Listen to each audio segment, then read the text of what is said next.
નમસ્કાર દોસ્તો, world inbox એકેડેમીની આ ડિજિટલ પ્લેટફોર્મ પર આપ સૌનું હાર્દિક સ્વાગત છે. મિત્રો, સંવાદ શ્રેણી અંતર્ગત આજે એક નવો સેશન શરૂ કરવા જઈ રહ્યા છીએ.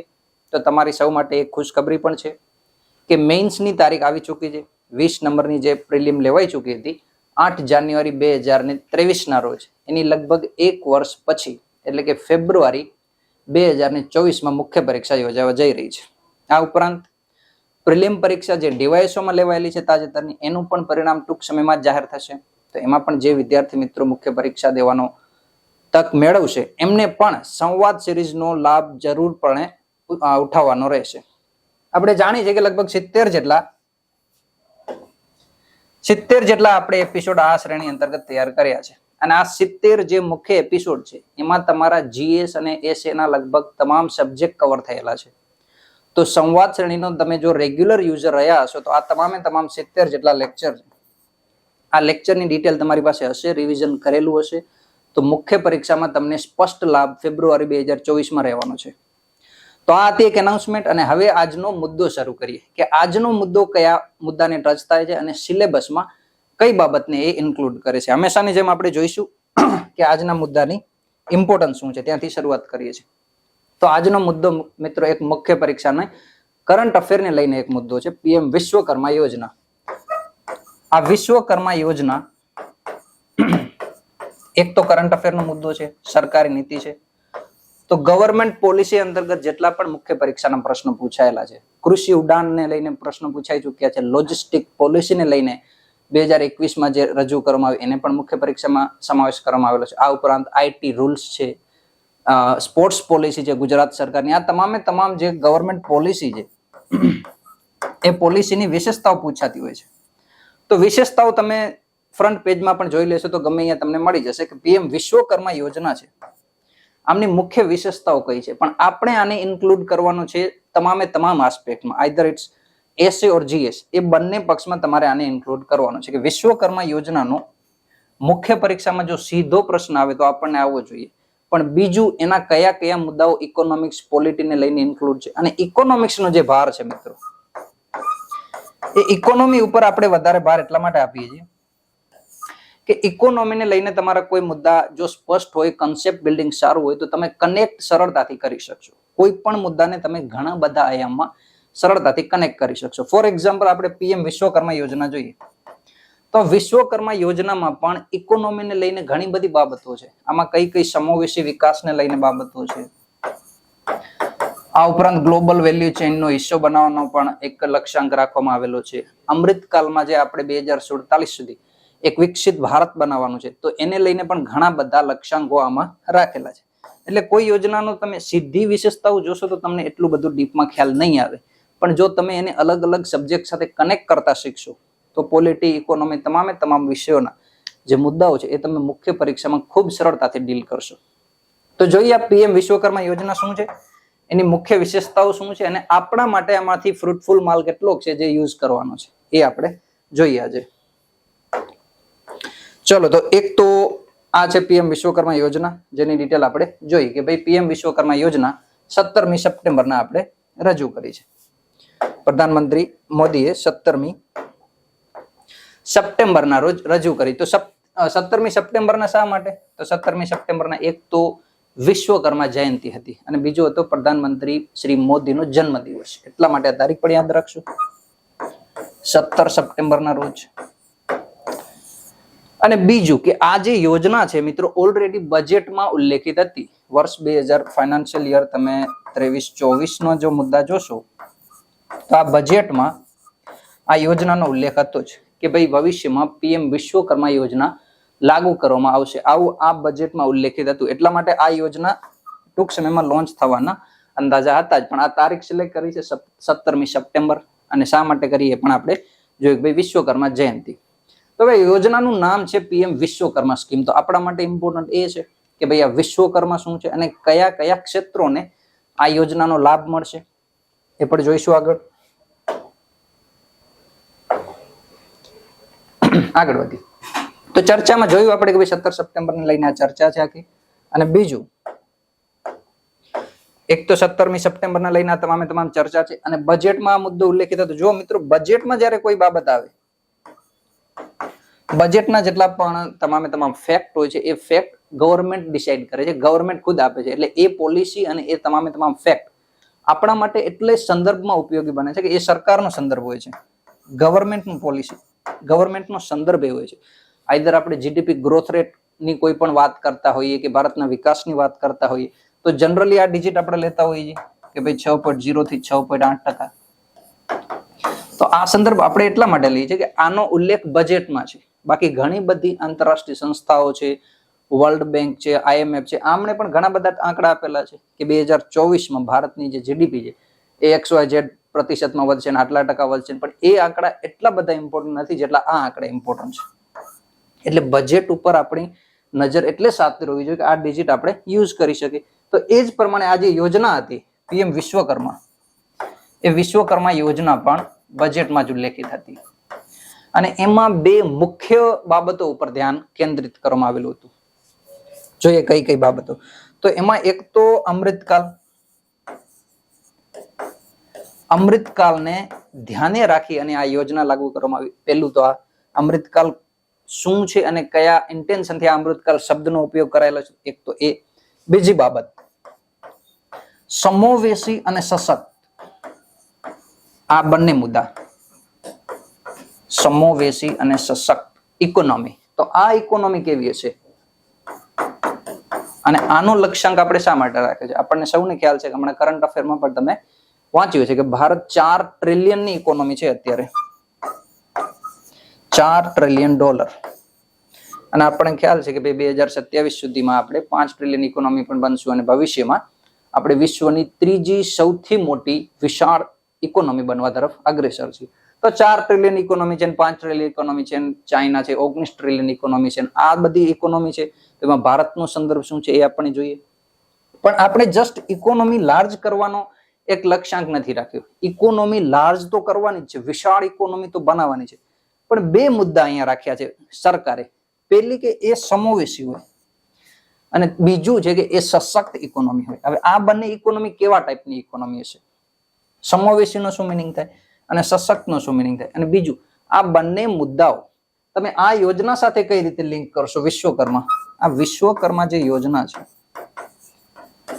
આ વિશ્વકર્મા યોજનાના લાગુ કરવાથી આ ઇન્ટેન્શન કઈ રીતે ફૂલફિલ થશે આપણા, એ આપણે જોવાનું છે. બીજું, અમૃતકાલની આપણે વાત કરી તો અમૃતકાલમાં આપણે વર્ષ 2022 થી 47, એટલે આ જે સમયગાળો છે 25 વર્ષનો સમયગાળો, આ 25 વર્ષના સમયગાળામાં ભારત 75 થી 100 વર્ષનો એક આઝાદ દેશનો સમયગાળો પ્રાપ્ત કરશે. એટલે કે વર્ષ 2047માં ભારતની આઝાદીને 100 વર્ષ પૂર્ણ થશે અને 75 થી 100 વર્ષનો જે સમયગાળો છે એમને સરકારે અમૃતકાલ આવો શબ્દ આપેલો છે. તો આ અમૃતકાલમાં ભારતે જે પોતાની ઇકોનોમીનો ગ્રોથ કરવાનો છે, આ બે મુદ્દા ઉપર કરવાનો છે કે ભારતની ઇકોનોમી તો સશક્ત થાય, સમોવેશી થાય અને વિશાળ થાય. માત્ર લાર્જ ઇકોનોમી જ નહીં, પણ એ ઇકોનોમી સમોવેશી હોય, લાસ્ટ માઇલ કનેક્ટિવિટી હોય અને સશક્ત. હવે સશક્તનું શું જોઈએ મિનિંગ? આ મુદ્દા આઈ હોપ કે તમને ખ્યાલ આવ્યા હશે. હવે સમોવેશીનો મિનિંગ એ છે મિત્રો કે ઇકોનોમીની સાઇઝ તો લાર્જ થાય, પણ લાર્જ ઇકોનોમીના જે બેનિફિટ છે, જે લાભ છે, એ તમામ સુધી પહોંચે. માત્ર કેટલાક જ લોકો પાસે એ આખી સંપત્તિનો લાભ ન પહોંચે. એ કઈ રીતે આપણે જોશું તો એનો આપણે ખ્યાલ આવશે પર કેપિટા ઇન્કમ. કે તમારી ઇકોનોમી તો ઘણી બધી લાર્જ હશે, પણ વ્યક્તિ દીઠ એટલે કે માથા દીઠ આવક કેટલી છે, પર વ્યક્તિ આવક તમારા દેશની કેટલી છે? તો તમને જાણીને ખૂબ નવાઈ લાગશે કે ભારતની આ જે પર કેપિટા ઇન્કમ છે એ સમથિંગ $2400 જેટલી છે વ્યક્તિ દીઠ. એટલે માથા દીઠ જો તમે આવક જોશો તો એ $2400 જેટલી છે. અને આ જ બાબત તમે આપણું નજીકનું દેશ બાંગ્લાદેશ, જેને આપણે LDC એટલે કે લિસ્ટ ડેવલપ્ડ કન્ટ્રી, એટલે કે જે વિકસિત અવસ્થામાં નથી, અલ્પ વિકસિત દેશ છે, જેને એવી કેટેગરી મળે છે અલ્પ વિકસિત દેશ. આપણે અગાઉ પણ વાત કરેલી છે કે લિસ્ટ ડેવલપ્ડ કન્ટ્રીનો દરજ્જો મળતો હોય છે ઘણા બધા ગરીબ દેશોને કે અલ્પ વિકસિત દેશ છે. આ દેશમાં કોઈ અર્થવ્યવસ્થાના ખાસ એવા વિકાસ નથી થયેલા કે પર કેપિટા ઇન્કમ લાર્જ થાય. તો આ દેશોને શું લાભ મળતા હોય? આપણે WTO નું જ્યારે લેક્ચર ભણેલો સંવાદ સિરીઝ અંતર્ગત, એમાં જ છે કે WTO LDC નો દરજ્જો આપે. તો આ LDC નો જે દરજ્જો છે એમાંથી નિકાસ કરવામાં અને આયાત કરવામાં અલગ અલગ દેશો ઓછા કર લગાવતા હોય. જેમ કે ભારત યુરોપમાં કોઈ વસ્તુ નિર્યાત કરે, કાપડ ઉદ્યોગ છે, તો ભારત કોઈ કાપડ યુરોપમાં નિર્યાત કરે અને એની ઉપર 10% કસ્ટમ ડ્યુટી લાગે છે. તો ભારત એક વિકાસશીલ દેશ છે. સેમ કાપડ બાંગ્લાદેશ માંથી જયારે યુરોપમાં જશે તો એ આ લીસ્ટ ડેવલપ જે કન્ટ્રી છે આના દરજ્જાને લીધે આ 10% નહીં લાગે, 10% કરતા ઓછું અથવા તો 0% કસ્ટમ ડ્યુટી લાગશે. આ પ્રકારની જે ઘણી બધા લાભ હોય છે એ WTO આપતું હોય છે લીસ્ટ ડેવલપ કન્ટ્રીને, એટલે કે અલ્પ વિકસિત દેશોને. હવે આ અલ્પ વિકસિત દેશ છે બાંગ્લાદેશ, એની પર કેપિટા ઇન્કમ છે $2600 અને આ છે બાંગ્લાદેશ અને આ છે ભારત. લિસ્ટ ડેવલપ કન્ટ્રીની પર કેપિટા ઇન્કમ $2600 છે અને દુનિયાની 5મી સૌથી મોટી ઇકોનોમીની પર કેપિટા ઇન્કમ છે $2400. તો આ જે સમસ્યા છે કે વ્યક્તિઓની એટલે કે પર કેપિટા ઇન્કમની જે માથાદીઠ આવક છે એ ઓછી છે, એ ઓછી ના હોવી જોઈએ. આ બાબત તમે વિકસિત દેશોમાં જોશો પર કેપિટા ઇન્કમ, તો અમેરિકામાં જોશો તો તમને $30,000-35,000 જેટલી મળશે. બ્રિટન જેવા દેશોમાં જોશો, ફ્રાન્સ જેવા યુરોપના ઘણા બધા દેશોમાં જોશો, સ્કેન્ડિનેવિયન દેશોમાં જોશો તો એ $60,000 કરતા પણ વધારે છે. $60,000 એટલે આપણાથી લગભગ 20-25 ગણી આવક છે એમની પર કેપિટા ઇન્કમ. ઇકોનોમીની સાઇઝ નાની છે પણ માથાદીઠ આવક ખૂબ વિશાળ છે. આપણો નજીકનો દેશ ચાઇના જોશો તો ચાઇનામાં એ પ્રમાણ છે $12,000, તો એ પણ ભારતથી લગભગ 5 થી 6 ગણા સ્તરે છે. તો આ જે સમોવેશિતા છે એ સમોવેશિતાનો અભાવ છે કે ભાઈ ઇકોનોમી તો વિશાળ છે જ પણ વસ્તીનું પ્રમાણ એટલું બધું વિશાળ છે કે પર કેપિટા ઇન્કમ ઘણી છે. અને આનાથી ચોંકાવનારા આંકડા તમે જોશો તો એ ચોંકાવનારા આંકડા તમને એવું બતાવશે કે ભારતની લગભગ જે 41% જેટલી રાષ્ટ્રીય સંપત્તિ ગણો, તમે આવક ગણો, તો એ 41% આવક ઉપર માત્ર ને માત્ર 1% પબ્લિક નો કંટ્રોલ છે, નિયંત્રણ છે. 41% આવક ઉપર માત્ર 1%, જે અમીર વર્ગ છે, અપર મિડલ ક્લાસ તમે કહી શકો. અમીર વર્ગ 1% છે, એનું સંપત્તિ ઉપર 41% જેટલું નિયંત્રણ, અને નિમ્ન જે 50% જેટલું ગરીબ વર્ગ છે આમનો ફાળો રાષ્ટ્રીય આવક કે સંપત્તિમાં છે 3%. તો આ જે આંકડા આપણે જોઈએ છે આ બાબતો એ તરફ ઇશારો કરે છે કે ભારતની ઇકોનોમી સમોવેશી નથી, તમામને લાભ નથી ભારતની ઇકોનોમીમાં. જો ભારતની ઇકોનોમીની સાઇઝ ખૂબ લાર્જ થશે તો એનો લાભ તમામ સુધી નહીં પહોંચે. ઘણો બધો અમીર વર્ગ વધારે અમીર બનશે અને આ જે ગરીબ વર્ગ છે એ વધુ ગરીબ બનશે, અને અમીરી અને ગરીબી વચ્ચેની જે ખાઈ છે એ વધુ ડેવલપ થશે, વિશાળ થશે. અને આપણને સૌને ખ્યાલ છે કે જ્યાં અમીર વર્ગ અને ગરીબ વર્ગ વચ્ચેનો વિસ્તાર વધારે હોય, ગેપ વધારે હોય, ત્યાં હિંસા હંમેશા થવાની. એટલે યુપીએસસી એક એસે પણ પૂછેલો છે કે ક્યાંયની પણ ગરીબી, કોઈ પણ વિસ્તારની ગરીબી એ તમામે તમામ વિસ્તારમાં રહેલી અમીરી માટે એક ખતરો છે. તો આ હિંસા થવાનું કારણ પણ એક આ જ છે કે એક વર્ગ એટલો અમીર છે અને બીજો સામેનો વર્ગ ઘણો બધો ગરીબ છે, અને આનું કારણ છે સમોવેશિતાનું ન હોવું.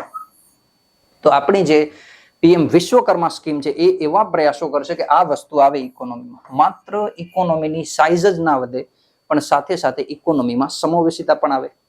બીજું આપણે વાત કરી સશક્ત. સશક્ત એટલે શું? જીમમાં જઈને કોઈ 6 પેક એપ્સ બનાવવાના છે કે બાયસેપ્સ બનાવવાના છે ઇકોનોમીને? તો ના, ઇકોનોમીને જીમમાં નથી મોકલવાની, પણ સશક્ત ઇકોનોમીનો મતલબ છે આત્મનિર્ભર ઇકોનોમી, સેલ્ફ સફિશિયન્ટ ઇકોનોમી. હવે આત્મનિર્ભર ઇકોનોમી કોને કહેવાય? તો આત્મનિર્ભર વ્યક્તિ કોને કહેવાય? પહેલા તો એ જોઈ લઈએ. આત્મનિર્ભર વ્યક્તિનો મતલબ છે પોતાનું તમામે તમામ જવાબદારીઓ પોતે ઉઠાવતો હોય, બીજા ઉપર કોઈ નિર્ભર ના હોય. તમે અહીંયા ગાંધીનગરમાં તૈયારી કરતા હોય અને તમે પોતાનો ખર્ચ જાતે ઉઠાવતા હોય તો તમે આત્મનિર્ભર છો. એટલે કે તમે તમારા ખર્ચના રહેવા કે જમવાનો જે ખર્ચ છે એના માટે તમારા પરિવાર ઉપર નિર્ભર નથી, પણ એટલું તમે જાતે કમાઓ છો અને તૈયારી કરો છો, તો તમે કેવા વ્યક્તિ છો? એક આત્મનિર્ભર વ્યક્તિ. તો ભારતની ઇકોનોમી આત્મનિર્ભર જે છે ઇકોનોમી નથી? તો ના, ભારતની ઇકોનોમી આત્મનિર્ભર ઇકોનોમી નથી. એટલા માટે જ સશક્ત ઇકોનોમી નથી. કઈ સમસ્યાઓ છે ભારતને, કઈ કઈ વસ્તુઓ માટે છે એ વિદેશ ઉપર નિર્ભર રહેવું પડે છે? તો આપણને સૌને ખ્યાલ છે 85% જેટલું જે ક્રૂડ ઓઇલ છે એ ક્રૂડ ઓઇલ ભારત બહારથી મંગાવે છે. અને આપણને ખ્યાલ છે કે કોઈ પણ ઇકોનોમીમાં ક્રૂડ ઓઇલની ઇમ્પોર્ટન્સ કેટલી હોઈ શકે? માત્ર પેટ્રોલ કે ડીઝલનો ભાવ 5 કે 4 રૂપિયા વધારવામાં આવે તો કયા કયા ક્ષેત્રોમાં ઇન્ફ્લેશન કેટલું વધી શકે આપણને સૌને ખ્યાલ છે. તો ભારત જો 85% ક્રૂડ ઓઇલ બહારથી મંગાવે છે અને ભવિષ્યમાં જો ભારતની ઇકોનોમી અથવા તો ભારત દેશના સંબંધો એ દેશો સાથે ખરાબ થાય કે જે દેશોથી ભારત આ ક્રૂડ ઓઇલ આયાત કરે છે અને એ જો આયાત બંધ કરે તો ભારતની ઇકોનોમી ઉપર કેટલી ખરાબ અસર થઈ શકે આપણે વિચારી શકીએ. તો ભારતની ઇકોનોમીને સશક્ત ઇકોનોમી બનાવવાનો જે મિનિંગ છે એ છે કે ભારત એક આત્મનિર્ભર ઇકોનોમી હોય 2047 સુધીમાં. તો આ બે કન્સેપ્ટ આપણે ક્લિયર કરવાના છે. એક તો સમોવેશી અને સશક્ત. જો સંવાદ સિરીઝનો જે મુખ્ય ઇન્ટેન્શન હતો, જે મુખ્ય ઉદ્દેશ્ય હતો એ જ હતો કે એક મુદ્દા ઉપર તમારી જે થોટ પ્રોસેસ છે એ લાર્જ તમે કનેક્ટ કરી શકતા હોય ઘણા બધા મુદ્દા, અને એ જ સંવાદ સિરીઝનો ઉદ્દેશ્ય હતો કે તમારું કન્સેપ્ટ બિલ્ડિંગ છે એ સ્ટ્રોંગ થઈ શકે. એક્ઝામમાં ડાયરેક્ટ પૂછી શકાય ચોપડીમાંથી એવા ઘણા બધા ઓછા સવાલો આવશે. ઘણા બધા સવાલો એવા આવશે જે તમારે ઓન ધ સ્પોટ સમજવા પડશે, ગ્રાસ્પ કરવા પડશે અને એનું સોલ્યુશન શોધવાનું. તો જ્યારે એ પ્રકારના સવાલો સાથે ડીલ કરતા હશો, પ્રશાંત સરે હમણાં તાજેતરમાં એથિક્સમાં એક મુદ્દો તમને સમજાવ્યો છે, એ પ્રકારના જે વિચિત્ર સવાલો છે એમાં તમારું કન્સેપ્ટ બિલ્ડિંગ મેટર કરે છે. અને એટલા માટે જ આપણે આ મુદ્દાઓમાં આટલી બધી ગહન ચર્ચા કરીએ છીએ કે કોઈ પણ સમોવેશી અને સશક્ત ઇકોનોમી શું હોય. અને પીએમ વિશ્વકર્મા યોજના તો તમે જાણો છો. વિશ્વકર્મા યોજનામાં કયા કયા મુદ્દા છે, કોને લાભ મળશે, આ તમામ બાબત આપણે ગૂગલમાંથી સીધી પણ આપણે જોઈ શકીએ કે આટલા આટલા મુદ્દા છે, આ વસ્તુ આપણે એડ કરવાની. પણ એનો લાભ શું થશે? આપણે વિશ્વકર્મા યોજનાનું ઇમ્પ્લિમેન્ટેશન જો શાર્પ હશે તો આ મુદ્દા તમે કેચઅપ કરી શકશો. અને એટલા માટે જ આપણે એવો ઇન્ટેન્શન રાખ્યો છે કે કોઈ પણ મુદ્દો જ્યારે સંવાદ સિરીઝ અંતર્ગત ભણાવી તો એની આસપાસના તમામ મુદ્દાઓ એ રીતે કવર કરવા કે જેથી વ્યક્તિનું કન્સેપ્ટ બિલ્ડિંગ થાય. આઈ હોપ કે તમે સમજ્યા હશો. તો ઉદ્દેશ્ય આપણને ખ્યાલ આવ્યો કે ભાઈ શા માટે ચર્ચામાં છે 17 સપ્ટેમ્બરમાં પીએમ વિશ્વકર્મા કૌશલ સન્માન યોજના આપણે લાગુ કરી. ઉદ્દેશ્ય આપણે જોઈએ તો ઉદ્દેશ્ય મિત્રો એ છે કે અમૃતકાળની જે આપણી અર્થવ્યવસ્થા છે એને સશક્ત અને સમાવેશી બનાવી. એટલા માટે આપણે શું કરશું, અહીંયા 18 જેટલા ક્ષેત્રો આપણે લાગુ કર્યા છે, 18 જેટલા વિવિધ કાર્યો લાગુ કર્યા છે. કેવા પ્રકારના કાર્યો? પારંપરિક કાર્યો, પારંપરિક કૌશલ કાર્યો. હવે આ પારંપરિક કૌશલ કાર્યો કોણ છે? તો જે લુહાર હોય, સોની હોય, જે કાપડ ઉપર કામ કરતા, એ વિવિધ પરંપરાથી ચાલ્યા આવતા જે કામ છે, લઘુ ઉદ્યોગોના જે વિવિધ કામો છે એને આપણે કહીએ છીએ પારંપરિક કૌશલ અને એને લગતા કામો. અને આ વ્યક્તિઓને આપણે કીધું છે વિશ્વકર્મા. વિશ્વકર્મા કહેવાનું કારણ એ પણ છે કે જે વિશ્વકર્મા એટલે કે અલગ અલગ ક્ષેત્રોમાં કાર્ય કરતા જે વ્યક્તિઓ હશે એ પોતાના હાથોનો ઉપયોગ કરશે ઓજારોની મદદથી.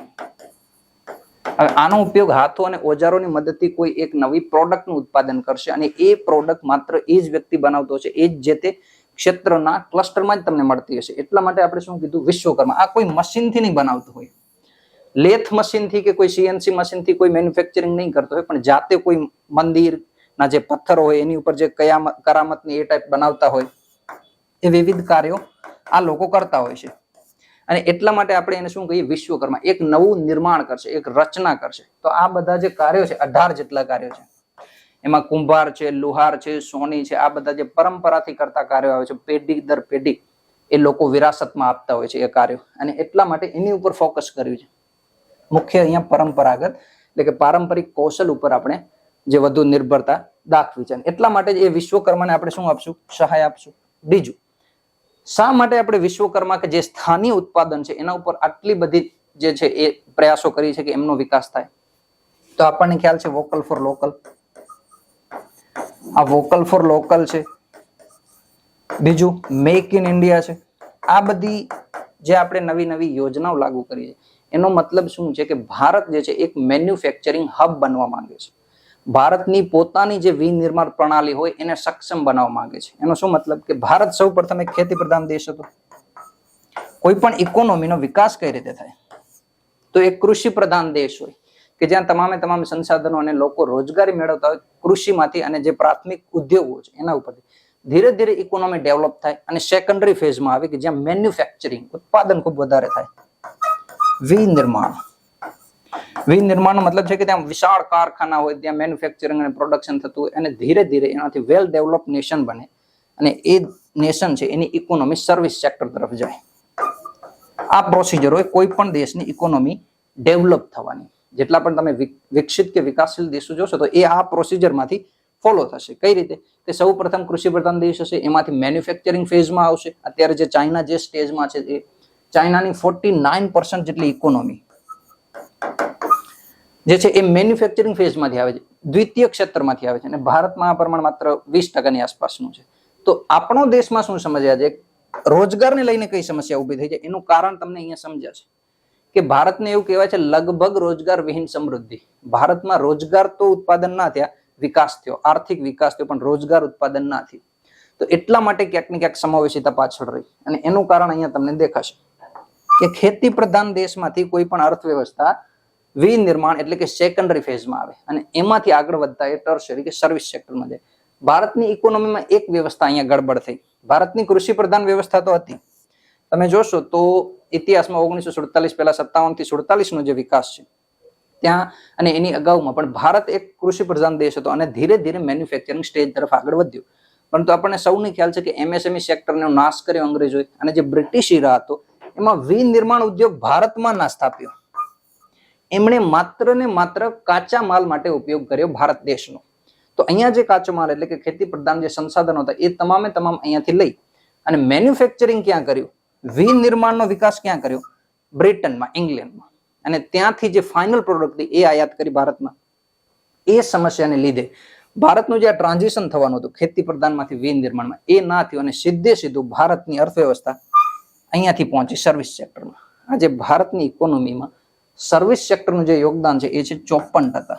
આખા દેશની 54% ઇકોનોમી સર્વિસ સેક્ટર આપે છે. અને આપણને સૌને ખ્યાલ છે કે સર્વિસ સેક્ટરનું જે ઉત્પાદન છે એ બહુ લિમિટેડ અને શાર્પ સ્કિલ લોકોનું કામ છે, અને એટલા માટે આપણે જે રોજગાર મેળવવાની જરૂર હતી એ રોજગાર અહીંયા ઉત્પાદન ના કરી શકે.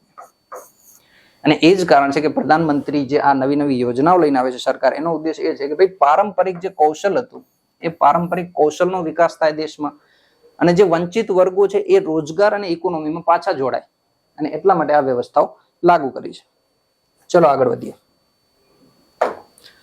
ઉદ્દેશ્ય તમને સમજાઈ ગયું છે કે 18 જેટલા ક્ષેત્રો છે, અને 18 ક્ષેત્રોને વિવિધ લાભો આપવાના કે જેથી કરીને એ પારંપરિક કૌશલમાં સ્કિલ મેળવે અને ધીરે ધીરે પોતાનું ઉત્પાદન કરે. મંત્રાલયો કયા છે? તો મંત્રાલયો જોઈએ તો સૌથી પહેલું છે MSME, micro small and medium enterprise. હવે એમએસએમઈ મંત્રાલય શા માટે અહીં રાખ્યું છે કે જે સૂક્ષ્મ ઉદ્યોગો હોય, જે નાના મોટા ઉદ્યોગો હોય એ ધીરે ધીરે પ્રોત્સાહન મેળવે અને વિશાળ થાય. આજની જે ઇન્ફોસિસ છે, ટીસીએસ છે, આ બધી કંપનીઓ ક્યારેક સ્ટાર્ટઅપ હતી, એ સ્ટાર્ટઅપમાંથી ધીરે ધીરે આટલા મોટા વિશાળ જે છે એ ફેક્ટરી કે કંપનીઓ બની. બીજું મંત્રાલય કેવું છે? Ministry of skill and development enterprise. તો એમએસડી છે એ શું છે? તો આ મંત્રાલય સ્કિલને આધાર છે, અને આપણો જે ટાર્ગેટ છે પીએમ વિશ્વકર્મા યોજનાનો એ સ્કિલ ઉપર પણ વધારે ભાર આપે છે કે જે લોકો 18 જેટલા ક્ષેત્રોમાં જે વિશ્વકર્મા કામ કરી રહ્યા છે એમને સ્કિલ આપવામાં આવે અને અપસ્કિલ કરવામાં આવે કે જેથી વધુ સ્કિલ મેળવી અને પોતાના ઉત્પાદનો વધુ શાર્પ બનાવે. ત્રીજું છે ફાઇનાન્સ. તો ફાઇનાન્સ સિવાય તો કોઈ કાર્ય કે યોજનાનું કોઈ મિનિંગ નથી. એટલા માટે અહીંયા લગભગ 13,000 કરોડ રૂપિયા નું આવંટન પીએમ વિશ્વકર્મા યોજના માટે કરવામાં આવ્યું છે. તો મુખ્ય આ 3 મંત્રાલયો છે આ યોજનાના અમલીકરણ માટે જવાબદાર છે. એમએસએમઈ ડિપાર્ટમેન્ટ, મંત્રાલય, સ્કિલ ડેવલપમેન્ટ, અને ત્રીજું છે ફાઇનાન્સ. બજેટમાં આપણે વાત કરી કે ભાઈ બજેટમાં આપણે એવો લક્ષ્યાંક રાખ્યો કે સમાવેશી બનાવશું. હવે તમને આઈ હોપ કે ખ્યાલ હશે સમાવેશી અર્થવ્યવસ્થા કોને કહેવાય. બીજું છે સશક્ત અર્થવ્યવસ્થા બનાવશું. ત્રીજું છે આપણે જે ગ્લોબલ વેલ્યુ ચેઇન છે એનો હિસ્સો બનાવશું, ગ્લોબલ વેલ્યુ ચેઇન. અને ચોથો ઉદ્દેશ્ય છે મિત્રો આપણી અર્થવ્યવસ્થાનું ફોર્મલાઇઝેશન કરશું.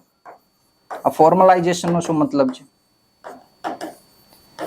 એ ફોર્મલાઇઝેશનનો મિનિંગ શું છે અને કઈ રીતે આપણે ફોર્મલાઇઝેશન અર્થવ્યવસ્થાનું કરશું એ આપણે આ યોજનાના જે ટાર્ગેટ અથવા તો ઇમ્પ્લિમેન્ટેશન લક્ષ્યાંકો છે એ જોશું. ત્યારે જોઈશું કે ફોર્મલાઇઝેશનનો મિનિંગ શું છે અને કોઈ પણ ઇકોનોમીનું ફોર્મલાઇઝેશન શા માટે જરૂરી છે, અને સરકાર આ પીએમ વિશ્વકર્મા કૌશલ સન્માન યોજનાના માધ્યમથી કઈ રીતે ભારતની ઇકોનોમીને એક ફોર્મલ ઇકોનોમીમાં લઈ જશે. બીજું જોઈએ ગ્લોબલ વેલ્યુ ચેઇન. તો ગ્લોબલ વેલ્યુ ચેઇનનો આપણને બેઝિક ખ્યાલ હશે કે જે આ ગ્લોબલાઇઝેશન એટલે કે વૈશ્વિકીકરણનો યુગ છે, એ વૈશ્વિકીકરણના યુગમાં વિશ્વભરની અર્થવ્યવસ્થાઓ એકબીજા સાથે જોડાયેલી છે. આપણે સૌને ખ્યાલ છે કે 1991 જે ભારતના ઇકોનોમિક ક્રાઇસિસ હતા એના પછી આપણે એ સુધારા સ્વીકાર્યા છે. એલપીજી સુધારા, લિબરલાઇઝેશન, પ્રાઇવેટાઇઝેશન અને ગ્લોબલાઇઝેશન. તો આ પણ આપણું 1991 નું જે ફેલિયર હતું એ પણ તમે જોશો તો બેલેન્સ ઓફ પેમેન્ટ નું ક્રાઇસિસ હતું. બેલેન્સ ઓફ પેમેન્ટ શું છે, ક્રાઇસિસ, આ બધી આપણે ઇકોનોમીની ઘણા બધા કન્સેપ્ટ છે એ આગળના લેક્ચરમાં જોશું. પણ એલપીજી રિફોર્મમાં સમસ્યા એ છે કે એલપીજી રિફોર્મ તો ભારતે અપનાવ્યા હતા 1991 પણ આ એલપીજી રિફોર્મ્સ ભારતે સ્વેચ્છાએ નહીં મજબૂરીને લઈને ઉઠાવેલા છે. કઈ રીતે? તો આપણે હમણાં જોયું કે આપણું 85% જે ક્રૂડ ઓઇલ છે એ આપણે બહારથી મંગાવી છે, અને 1991 નો જે આપણું બેલેન્સ ઓફ પેમેન્ટ નું ક્રાઇસિસ આવ્યું હતું એ પણ એ જ કારણ હતું કે ભારત માટે આ ક્રૂડ ઓઇલ મંગાવવા માટે જરૂરી ફોરેક્સ નહોતું ભારત પાસે હાજર, અને એટલા માટે આ 1991 ના આપણે એલપીજી રિફોર્મ સુધાર્યા. તો આ ચારે ચાર વસ્તુ સમાવેશી કઈ રીતે બનશે, સશક્ત કઈ રીતે બનશે, ભારતની ઇકોનોમી ગ્લોબલાઇઝેશનનો ભાગ કઈ રીતે બનશે, ગ્લોબલ વેલ્યુ ચેઇનમાં ભારત કઈ રીતે મજબૂતાઈથી જોડાશે અને ભારતની ઇકોનોમીનું ફોર્મલાઇઝેશન કરવું, આ ચારે ચાર જે ટાર્ગેટ છે આ ચારે ચાર ટાર્ગેટનો ઉલ્લેખ આપણે ફાઇનાન્શિયલ યર 2023-24 ના બજેટમાં પણ જોઈએ છીએ, અને વિશ્વકર્મા યોજનાના જે લક્ષ્યાંકો છે એમાં પણ આ ચારે ચારનો સમાવેશ થાય છે. તો કોઈ પણ યોજના ભણતા હોય તો એના લક્ષ્યાંકો આપણે જરૂર જોવા કે શા માટે આ યોજના લોન્ચ કરવામાં આવી છે. માત્ર વિશેષતાઓ જ નહીં પણ એના ઇમ્પ્લિમેન્ટેશન ટાર્ગેટ પણ એટલા જ ઇમ્પોર્ટન્ટ છે. આગળ વધીએ. ઓકે, યોજનાની વિગતો જોઈએ તો પ્રધાનમંત્રી વિશ્વકર્મા કૌશલ સન્માન યોજના, પ્રધાનમંત્રી વિશ્વકર્મા કૌશલ સન્માન યોજના, આ યોજનાનું પૂરું નામ છે વિશ્વકર્મા કૌશલ સન્માન યોજના. બજેટરી આવંટન આપણે જોઈ લીધું, લગભગ રૂપિયા 13,000 કરોડ. આ બજેટરી આવંટન ફાઇનાન્શિયલ યર 2023-24 માં ઓલરેડી કરવામાં આવેલું હતું. કોનો સમાવેશ થશે? તો 18 જેટલા વિવિધ વિશ્વકર્માઓનો. વિશ્વકર્મા એટલે આપણને હવે ખ્યાલ છે જે પારંપરિક વિવિધ પરંપરાઓને લઈને જે કાર્ય અથવા તો જે રોજગારના વિવિધ ક્ષેત્રોમાં જોડાયેલા લોકો છે, એમાં કુંભાર છે, સોની છે, ચણતર કામમાં જોડાયેલા જે લોકો એ છે, વાળંદ છે, આ પ્રકારના જે અલગ અલગ ક્ષેત્રોમાં કાર્ય કરતા વિવિધ લોકો, એ તમામે તમામ એવા 18 જેટલા ક્ષેત્રોને અહીંયા વર્ગીકૃત કરવામાં આવેલા છે. અને 18 ક્ષેત્રના જે કારીગરો છે કે જે રચનાત્મક કાર્યો કરે છે એને આપણે કહીશું વિશ્વકર્મા. તો આ વિશ્વકર્મામાં કયા કયા લોકો આવે આપણે જોયું, 18 જેટલા ક્ષેત્રોનો અહીંયા ઇન્વોલ્વમેન્ટ છે અને એમનો આપણે વિવિધ લાભ આપવાના છે. કવરેજ શું છે, કેટલા લોકોને આ લાભ મળવાનો છે? તો પહેલા વર્ષમાં, અત્યારે જયારે લોન્ચ કરવામાં આવેલી છે વર્ષ 2023 તો પહેલા વર્ષમાં અહીંયા લગભગ 5 લાખ જેટલા પરિવારોને, ખાસ યાદ રાખશું પરિવાર છે, લોકો નથી, તો 5 લાખ પરિવારોને અહીંયા લાભ આપવામાં આવશે. અને આનો જે કાર્યકાળ છે એટલે કે યોજનાનું ઇમ્પ્લિમેન્ટેશન ડ્યુરેશન છે એ છે 5 વર્ષનું. તો 5 વર્ષ દરમિયાન 30 લાખ લોકો, 30 લાખ પરિવારો, 30 લાખ જેટલા પરિવારોને આ યોજનાનો લાભ આપવામાં આવશે. તો યોજનાનું કવરેજ આપણે જોયું કે લગભગ 5 વર્ષમાં આ યોજનાનો ઉદ્દેશ 30 લાખ જેટલા પરિવારોને વિવિધ રીતે પ્રોત્સાહન આપવાનો છે. આગળ જોઈએ બીજું કઈ બાબતોનો ઇન્વોલ્વમેન્ટ છે. ઓકે, યોજનાના માપદંડ કેવા હશે, કયા કયા લોકોને આ યોજનાનો લાભ મળશે? તો આપણે અગાઉ જોયું 18 જેટલા જે શ્રમિકો છે ક્ષેત્રોમાં જોડાયેલા, તો 18 જેટલા ક્ષેત્રોમાં જે શ્રમિકો જોડાયેલા છે એટલે કે વિશ્વકર્મા જોડાયેલા છે એમને લાભ મળશે. અને બીજું આમને કયા કયા લોકોને મળશે? તો હાથશાળ, તો હાથેથી જે લોકો કામ કરતા પ્લસ ઓજારો, આ બંને વ્યક્તિઓને. એટલે કે અહીંયા તમે મેન્યુફેક્ચરિંગ કે પ્રોડક્શન ઉત્પાદન કરતા હોય એવા લોકોને અહીંયા લાભ નથી મળવાનો, પરંતુ પોતાના હાથેથી જ કોઈ કાર્ય કરતા હોય, રચનાત્મક કાર્યો કરતા હોય અને ઘણી બધી પરંપરા કે પેઢીઓથી એ કાર્ય પેઢી દર પેઢી ઉતરતું આવતું, એ લોકોને આ યોજનાનો લાભ મળશે. અને એ પણ આ કેટેગરી અંતર્ગત જ, 18 કેટેગરી અંતર્ગત જો તમારો સમાવેશ થતો હોય તો તમને આ યોજનાનો લાભ મળશે. બીજું, કેવી સમસ્યાઓ ઉપર ભાર આપવામાં આવશે, કયા કયા લાભ મળશે, એનો મતલબ કે કઈ કઈ સમસ્યાઓ હશે એનું નિવારણ સરકાર આ યોજના અંતર્ગત લઈ આવશે. તો સૌથી પહેલું, તમારી પાસે ઓજારો કે ઉપકરણો ના હોય ઓજારો કે ઉપકરણો આ ખરીદવા માટે તમારી પાસે કોઈ આર્થિક જે જરૂરિયાત હોય એ ના હોય તો આ ઓજારો અને ઉપકરણો તમને લઈ આપવામાં આવશે, પરંતુ આમાં કોઈ મશીન ઇન્ક્લુડ નહીં હોય, એટલે તમને મશીન નથી લઈ આપવાના.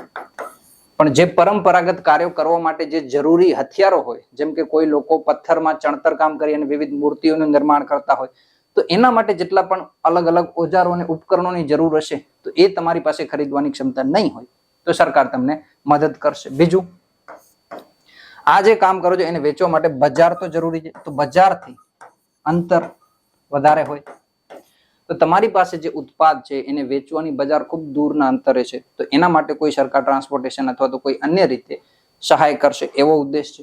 ત્રીજું, પૂંજી. તમારી પાસે પોતાનો બિઝનેસ શરૂ કરવા માટે પૂંજી નથી તો એના માટે પણ સરકાર કેટલીક રાહત આપશે. અને ચોથું જે મિત્રો, સ્કિલ,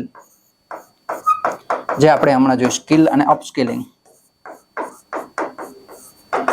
આ બંને વસ્તુઓ ઉપર સરકાર વારે ઘડી ભાર આપે છે. એનો મિનિંગ એટલો જ છે કે જે પરંપરાગત કાર્યો કરો છો, તમારી પાસે સ્કિલ છે, એનું સમય સાથે અપગ્રેડેશન પણ જરૂરી છે. એટલે કે સમય સાથે તમે એ બાબત અપગ્રેડ કરતા રહેશો. ના સ્કિલ ઉપર ભાર આપવાનું ઇન્ટેન્શન એટલે પણ છે કે આપણે લાસ્ટ લેક્ચરમાં જોયું હતું કે કોઈ પણ વ્યક્તિ જે છે એ માનવમાંથી માનવ સંસાધન કઈ રીતે બને, માનવમાંથી માનવ સંસાધન, આ વસ્તુ કઈ રીતે પ્રાપ્ત થાય. તો આપણે અહીંયા ફોર્મ્યુલા જોઈ હતી કે લગભગ 7 જેટલા જે ક્ષેત્રો છે, જે માપદંડો છે એ તમે વ્યક્તિને આપો અથવા તો વ્યક્તિમાં લાગુ કરો તો આ માનવ, એક માનવમાંથી માનવ સંસાધન બનશે. માનવ મટીને હું બનું વિશ્વ માનવી. અહીંયા વિશ્વ માનવ નહીં બને, માનવ સંસાધન બનશે. એ કઈ રીતે બનશે?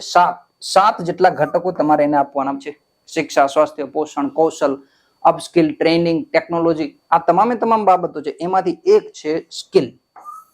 કોઈ પણ ક્ષેત્રમાં જ્યાં સુધી સ્કિલ નથી ત્યાં સુધી તમે જરૂરી પ્રમાણમાં પ્રદર્શન, ઉત્પાદકતા કે રોજગાર એકે બાબત તમે નહીં મેળવી શકો. અને એટલા માટે સરકાર આ સ્કિલ ઉપર આટલો બધો ભાર આપે છે કે જેટલા પણ વિશ્વકર્મા છે એનું સ્કિલ છે તો સ્કિલ ઉપર કાર્ય કરો અને એનું અપસ્કિલ કરો.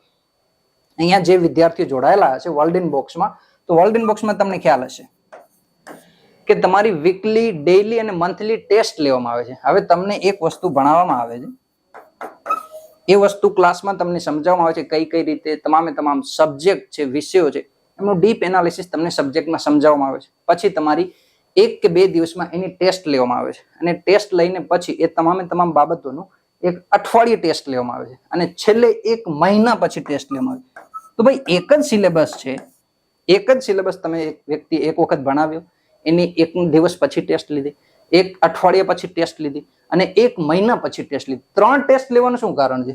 તમે એક ટેસ્ટ થી સમજાવી શકતા હતા કે ભાઈ આ વસ્તુ છે, તો 3 ટેસ્ટ લેવાનું કારણ એ જ છે મિત્રો કે તમારું સ્કિલ અપગ્રેડેશન થાય. એક વસ્તુ જે તમે સબ્જેક્ટ ભણ્યા છો એ સબ્જેક્ટનું રિવિઝન અને એ સબ્જેક્ટ તમે યુટિલાઇઝેશન કઈ રીતે કરશો. તમારી પાસે ઇકોનોમીનું નોલેજ છે તો ઇકોનોમીના નોલેજને જ્યારે તમે મેઇન્સ એક્ઝામમાં બેસશો તો પોલિટીમાં પણ કઈ રીતે યુઝ કરશો. ફોર એક્ઝામ્પલ હું બજેટની વાત કરું તો બજેટ એ અર્થવ્યવસ્થાનો જ પાયો છે, તો સામે ઇકોનોમી અને સરકારી પોલિસી પણ આની સાથે જોડાયેલી છે.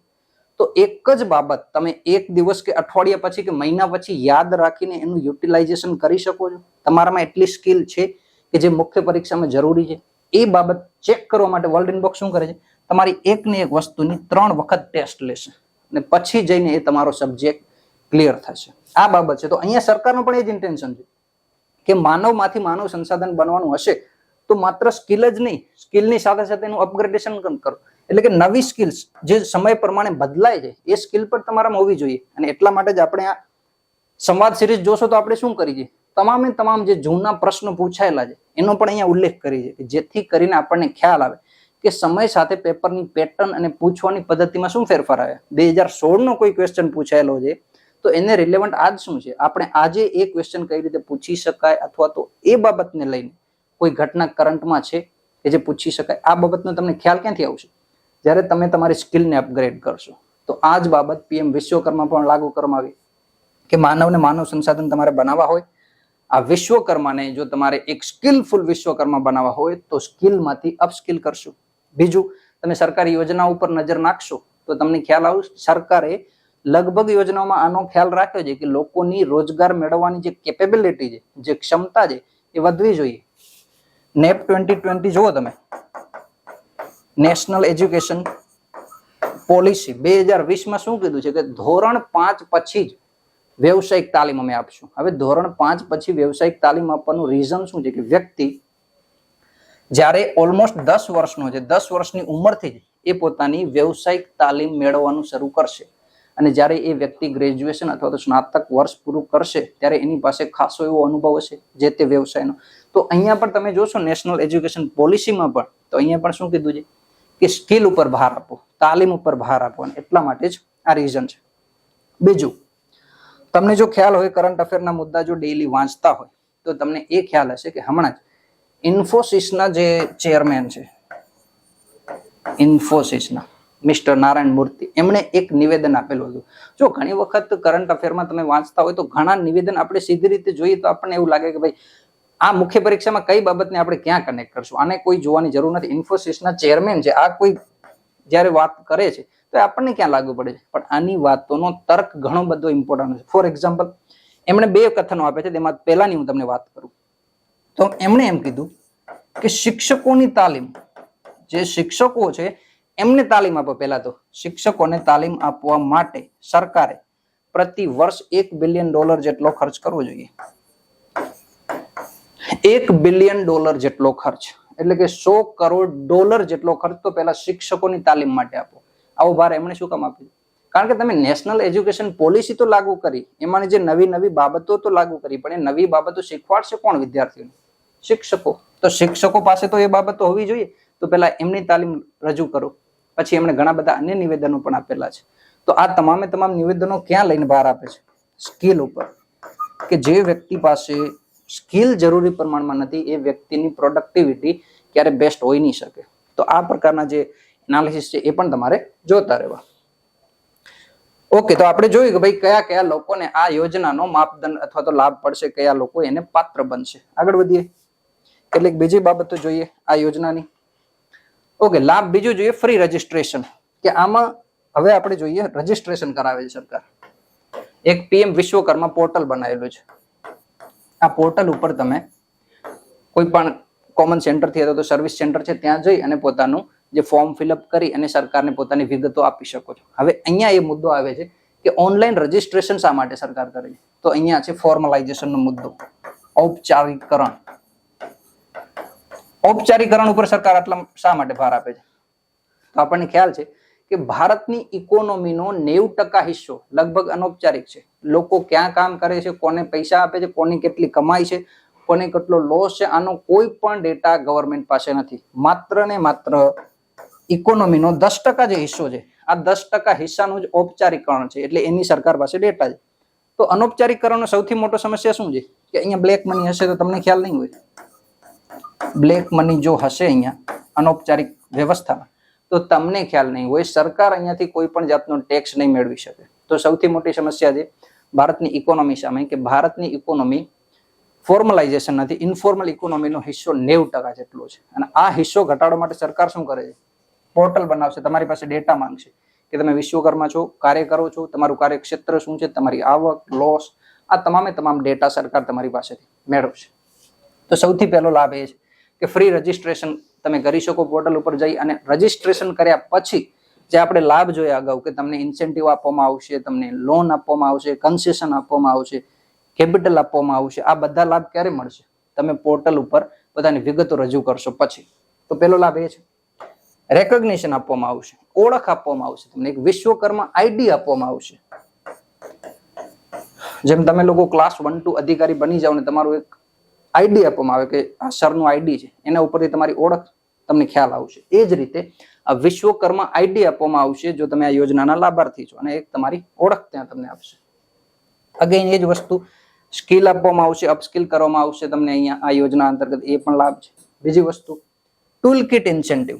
આપણે જોયું કે ભાઈ ઓજારો અને ઉપકરણોની જરૂર છે અને કોઈ વ્યક્તિ કે જેની પાસે એ સ્કિલ છે, પારંપરિક રીતે એ વ્યક્તિ એક વિશ્વકર્મા છે પરંતુ એની પાસે એટલા નાણાં નથી કે આ ઓજાર ખરીદી શકે. તો સરકાર શું કરશે?